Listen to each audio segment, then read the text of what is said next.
bulan 8 57. Ya, kita harus semarakkan bulan kebangsaan, bulan kemerdekaan ini dalam apa sahaja cara sekalipun. Tapi Yanif, Masilah, perasan tak sekarang ini bagi pandangan saya lah. Saya lihat mungkin COVID-19 lah, saya tak tahulah kan.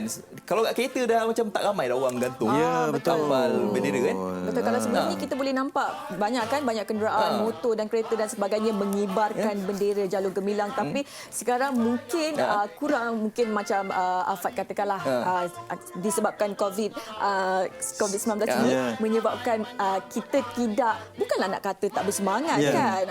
Tapi itulah. Okey, tak apa. Tapi mungkin kita boleh mencabar kepada para pereka tempatan ni untuk mewujudkan face mask yang bercorak Malaysia kebangsaan juga kan. Satu idea yang baik. Tapi apapun itu bukan pengisian. Pengisian pada pagi ini sebab banyak sekali yang kita dah belajar. Saya secara peribadi dah belajar banyak berkenaan dengan slot cerita Bulan Merdeka ni, dah belajar berkenaan dengan lagu yang sedang didendangkan ini, tentang penulisnya, berkenaan dengan buku, dan sekarang ini pada pagi ini semalam dah bercerita sedikit Fazli berkenaan dengan Tugu Negara. Ya, semalam kita bercerita kalau kita pergi ke kompleks Tugu Negara itu, permulaannya kita masuk-masuknya kita nampak Tugu Memorial Perang di hadapannya ya. Tetapi fokus kita pada hari ini kita nak menjurus kepada Tugu Negara. Betul. Yang mana kita perhatikan ramai di antara kita yang mungkin tidak mengetahui bahawa Tugu Negara tersebut telah pun ataupun pernah diletupkan oleh pihak pengganas ataupun pihak komunis suatu ketika dahulu. Ya, dan ianya berlaku tepat tak silap saya pada 25 Ogos 1975 dan ianya berlaku pada jam awal pagi lah dan diletupkan oleh pengganas dan tetapi pada ketika itu disyaki dilakukan oleh pihak komunis dengan beberapa bukti yang dijumpai dan letupan tersebut sebenarnya telah pun menjatuhkan ataupun beberapa bahagian badan daripada Tugu Negara tersebut telah pun musnah dan pastinya ianya terus menggegarkan keadaan Malaysia pada ketika itu. Apatah lagi pada ketika itu memang cabaran, bukan saja kita baru mencapai kemerdekaan beberapa tahun, tapi cabarannya adalah untuk menstabilkan keamanan negara. Dan pada ketika itu terdapat beberapa pertubuhan ataupun gerakan untuk memecah belahkan negara seperti komunis dan juga pembebasan Malaya. Betul. Dan letupan itu katanya disebabkan tidak senang hati dengan pembinaan Tugu Negara, di mana komunis mendakwa kononnya mereka juga adalah pejuang negara kerana menentang pendudukan tentera Jepun. Dan ketika itu komunis kita tahu sememangnya mereka sangat bencikan kerajaan dan mereka tidak melakukan telah melakukan beberapa siri serangan dalam negara. Dan pihak komunis juga, pengganas komunis juga telah berjaya membunuh Ketua Polis Negara Tan Sri Abdul Rahman Hashim pada 7 Jun 1974. Dan itulah sekali lagi selepas membunuh Tan Sri Abdul Rahman Hashim, mereka meletupkan Tugu Negara tersebut. Tapi mungkin kita pun tertanya juga kan, sebab kalau kita pergi ke sana, macam saya sendirilah pergi ke sana, tujuan kita untuk ambil gambar, buat rakaman video dan sebagainya.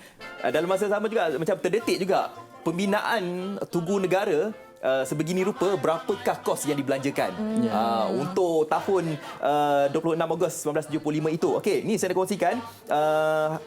Tugu Negara ini dibina dengan kos sebanyak 2.5 juta dan 1.245 juta itu adalah kos yang telah pun diberikan daripada rakyat hasil kutipan derma. Nampak tak? Waktu ketika dahulu pun sebenarnya semangat patriotisme tu dah dipupuk di kalangan kita. Saya kira memang lebih tinggilah berbanding sekarang kan. Betul. Sebab apabila berlaku sahaja perkara tersebut dengan ancaman-ancaman sebegini terus sahaja diarahkan oleh Perdana Menteri Malaysia yang pertama Tunku Abdul Rahman untuk diadakan kutipan tersebut. Betul. Dan dengan angka yang diberikan oleh Fazli Sita tadi, memang kutipan tersebut pada waktu tersebut memang sangat tinggi nilainya. Dan bayangkan rakyat Malaysia bersatu hati dan ini semangat yang sebenarnya perlu kita terapkan, bahawa apabila ada suatu ancaman mereka menjangkakan bahawa negara akan berpecah. Tapi dengan ancaman tersebut sebenarnya yang menyatukan kita. Betul. Kan? Dengan terbinanya kembali Tugu Negara sekarang ini. Betul. Yang pentingnya pokok pangkalnya kita perlu bersatu hati.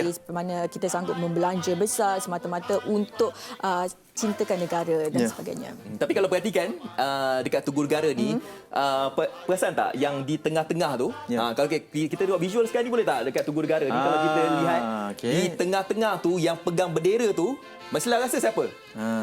Cuba teka. Tapi ni mungkin tak nampak lah. Rasa-rasa siapa agaknya pegang bendera tu? Ya Allah, disuruh saya teka. Pastinya itu polis dan juga tentera. Betul kan? Betul. Pejuang Mungkin. negara. Kadang-kadang mungkin kita rasa wajah tersebut adalah lakaran mungkin salah seorang daripada pejuang tentera ataupun PDRM ya. Tetapi kalau kita lihat ya, info menariknya di bahagian tengah itu adalah wajah sebenar Perdana Menteri Malaysia yang pertama iaitu Tunku Abdul Rahman ketika usianya muda. Pasti kalau nak tahu simbolik berkenaan dengan pembinaan semula Tugu Negara ini, wajah-wajah yang diambil diinspirasi daripada model-model yang sebenar. Maksudnya dari kalangan pejuang kita, tentera dan polis, dan termasuklah yang memegang bendera itu dari aspirasi Perdana Menteri Malaysia yang pertama iaitu Tunku Abdul Rahman sendiri. Okey, ini antara sedikit fakta menarik yang boleh kami kongsikan. Di harap anda juga kalau ada pelbagai cerita menarik ataupun apa sahaja kenangan secara peribadi berkenaan dengan cerita Bulan Merdeka, boleh bersama dengan kami.